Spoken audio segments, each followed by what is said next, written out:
శివలింగంపల్లి సుందరయ్య విజ్ఞాన కేంద్రంలో జరిగే శివసాగర్ యొక్క వర్ధంతిని విజయవంతం చేద్దాం.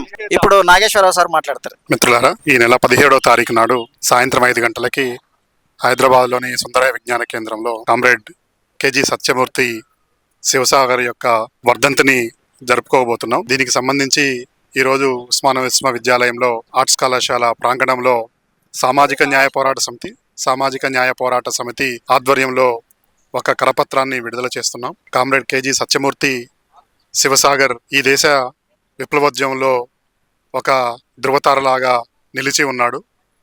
భారతదేశ విప్లవోద్యమంలో చరిత్ర చూసినప్పుడు దాంట్లో ఉమ్మడి ఆంధ్రప్రదేశ్ రాష్ట్రం యొక్క కంట్రిబ్యూషన్ లేకుండా ఈ దేశం యొక్క విప్లవోద్యమ చరిత్ర లేదు.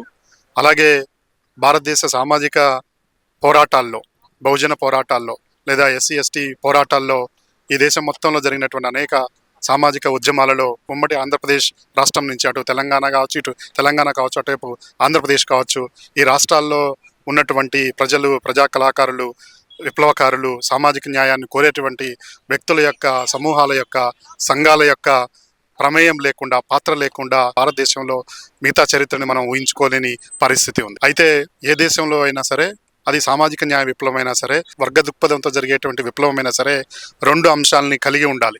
ఒకటి, వర్గ దృక్పథంతో ఆలోచించినప్పుడు ఆ దేశంలో ఎలాంటి చైతన్యం ద్వారా విప్లవాన్ని తీసుకురావాలనేది చర్చ జరుగుతుంది. రెండవది, ఆ దేశ నిర్మాణంలో ఉన్నటువంటి సామాజిక సంక్లిష్టతని అర్థం చేసుకోవటం ద్వారా ఈ వర్గ పోరాటాన్ని ఎలా ముందుకు తీసుకోవాలనేది. ప్రపంచం మొత్తం వర్గ పోరాటం చేస్తే భారతదేశంలో వర్గ పోరాటం దేశంలో కులంలో ఉంది.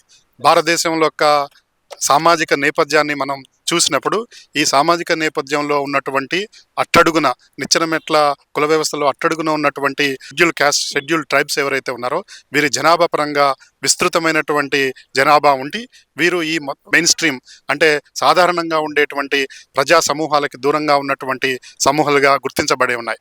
వీరి పాత్ర లేకుండా, వీరి అంశం లేకుండా, లేదా వీరి యొక్క లక్ష్యాలని లేదా వీరి యొక్క ఆశల్ని, ఆకాంక్షలని దానిలోకి ఇముడ్చుకోకుండా ఈ దేశంలో విప్లవం సాధించడం అంటే అది బయటికి కనిపించేటి విప్లవం అవుతుంది. కానీ నిజమైనటువంటి అర్థంలో అది నిజమైనటువంటి విప్లవంగా బయటికి కనిపించదు లేదా బయటికి వ్యక్తం చేయబడదు.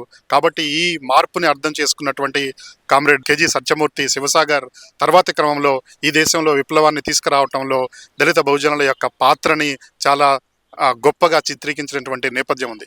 ఈ కాంటెక్స్ట్లో చూసినప్పుడు చైనాలో విప్లవం సఫలీకృతమైనప్పుడు అది వర్గ పోరాటమే కాకుండా ఒక సాంస్కృతిక విప్లవ పోరాటం కూడా జరిగింది. సాంస్కృతిక విప్లవ పోరాటం అంటే ఆ దేశంలో జార్ చక్రవర్తి, ఆ దేశంలో ఉన్నటువంటి భౌగోళిక పరిస్థితుల్లో ఉన్నటువంటి గ్రామీణ ప్రాంతం వరకు విస్తరించి ఉన్నటువంటి ఆ దేశం యొక్క బేసిక్ నిర్మాణాన్ని లేదా మౌలికమైనటువంటి నిర్మాణాన్ని సాంస్కృతిక విప్లవం ద్వారా అనేక అంచెలుగా ఉన్నటువంటి విప్లవాన్ని కూడా మావో నేతృత్వంలో సాంస్కృతిక విప్లవం జరుగుతుంది. సాంస్కృతిక విప్లవం జరిగింది కాబట్టే ఈరోజు ఈ మన దేశంలో ఉన్నట్టుగా లేదా చాలా దేశాలుగా ఉన్నట్టుగా వివక్షతలు కానీ, అంటరానితనం కానీ, లేదా అక్కడ ఉన్నటువంటి నమ్మకాలు కానీ, ఆచార వ్యవహారాలు కానీ, పని పద్ధతులు కానీ నిర్మూలించబడిన ఒక స్థాయికి వెళ్ళిన తర్వాత కాబట్టి అక్కడ విప్లవం వర్గ దృక్పథంతో విజయవంతమైంది. అదే సందర్భాన్ని మనం భారతదేశానికి నిర్దిష్ట పరిస్థితులకు అన్వయిస్తే ఇక్కడ కూడా దళిత బహుజనుల యొక్క శ్రమ లేకుండా, దళిత బహుజనుల యొక్క విముక్తి లేకుండా ఈ దేశంలో విప్లవం ముందుకు వెళ్ళేటువంటి పరిస్థితి ఈరోజు మనకి చాలా స్పష్టంగా లేదనేది అర్థమవుతుంది. కాబట్టి కామ్రేడ్ శివసాగర్ యొక్క వర్ధంతి సందర్భంగా మన అందరం కూడా ఈ ప్రోగ్రాంని విజయవంతం చేస్తూ, ఈ ప్రోగ్రాంలో పాల్గొంటూ మరొక్కసారి మన లక్ష్యం కోసం కట్టుబడి ఉందాం. అయితే సాధారణ భాషలో చెప్పడానికి మనం ఏదన్నా బయటికి వెళ్ళినప్పుడు, రోడ్డు మీదకి వెళ్ళినప్పుడు, మార్కెట్కి వెళ్ళినప్పుడు, లేదంటే ఏదో పని మీద వెళ్ళినప్పుడు, జాబ్ మీద వెళ్ళినప్పుడు ఇంటికి రాగానే మనం స్నానం చేస్తాం, బట్టలు మార్చుకుంటాం. ఎందుకంటే శరీరానికి అంటినటువంటి మకిలిని తొలగించుకోవడం.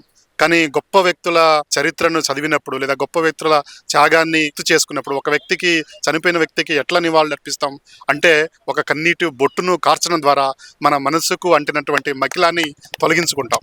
అట్లా కామ్రేడ్ శివసాగర్ సత్యమూర్తి యొక్క వర్ధంతి కార్యక్రమాన్ని విజయవంతం చేయడం ద్వారా మనం మన పాత్రని నిర్వహించాలని, ఆ నిర్వహించడానికి ఈ ఒక అవకాశంగా తీసుకోవాలని కోరుతూ ఈ అవకాశం ఇచ్చినందుకు మిత్రులందరికీ ధన్యవాదాలు. Thank you.